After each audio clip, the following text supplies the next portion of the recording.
Dormir et rêver, c'est tout un programme pour notre cerveau. L'activité cérébrale reste donc intense durant le sommeil. Mais les flux d'informations s'organisent de manière très spécifique par rapport à l'éveil.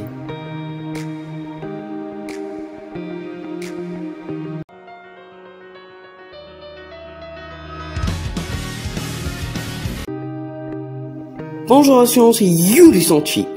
Mais comment réagit notre cerveau quand on dort? Alors ça, c'est une très bonne question. Mais avant de traiter ce sujet, n'hésitez pas à vous abonner pour ceux qui ne l'ont pas encore fait et activer la cloche de notification pour ne rater aucune de mes prochaines vidéos.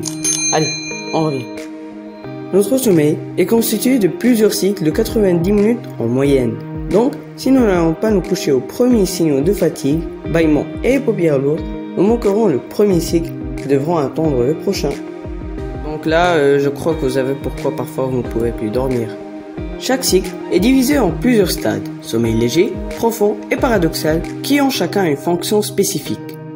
Le sommeil léger est le moment où nous basculons dans le sommeil. À ce moment, nos pensées sont apaisées et notre cerveau commence à libérer progressivement des molécules, comme par exemple l'adénosine et la sérotonine, qui s'accumulent pour provoquer l'endormissement. Et bien sûr, la diminution de la lumière joue un rôle hyper important dans notre sommeil puisqu'elle signale à notre horloge interne qu'il est grand temps de se mettre au lit. Ce signal fera baisser notre température interne et déclenchera la sécrétion de mélatonine qui sera produite tout au long de la nuit pour nous donner envie de dormir de manière irrépressible. Mais à ce stade, on peut se réveiller à tout instant si quelque chose nous perturbe. Si rien ne nous réveille, notre activité cérébrale diminue. Nos muscles se relâchent et notre respiration se fait plus calme. En quelques minutes, le sommeil est moins léger, mais reste quand même fragile. L'hormone du stress, autrement dit cortisol, diminue et notre fréquence cardiaque baisse. Cette phase représente environ 50% de la totalité du sommeil d'une nuit.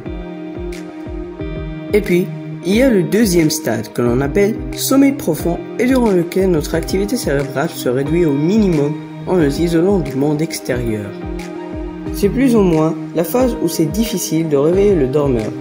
C'est en fait le moment du cycle où l'on récupère le plus de fatigue physique accumulée au cours de la journée. Tout notre organisme est au repos et récupère. Et finalement, le sommeil paradoxal qui est le troisième et dernier stade. Cette phase est appelée paradoxale car l'individu présente simultanément des signes de sommeil profond mais en même temps des signes d'éveil. Ouais, je sais, c'est un peu perturbant, mais il faut voir la réalité en face.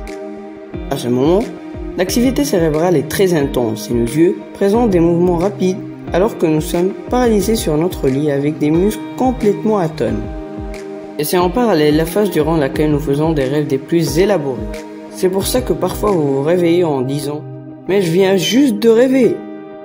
Le réveil en douceur accompagne le sommeil paradoxal puisque ce dernier, dont nous avons rarement conscience, est un micro-réveil. Les scientifiques pensent que ceci sert peut-être à nous assurer que tout va bien. À l'issue du dernier cycle, le jour commence à se lever et la lumière agit comme un clairon pour notre cerveau lorsque nous avons les yeux fermés et avertit notre horloge biologique qu'il est temps de se lever et se repartir pour une nouvelle journée. J'espère les gars que cette vidéo vous a plu. Je vous dis à bientôt pour un nouvel épisode avec un nouveau concept. Ciao!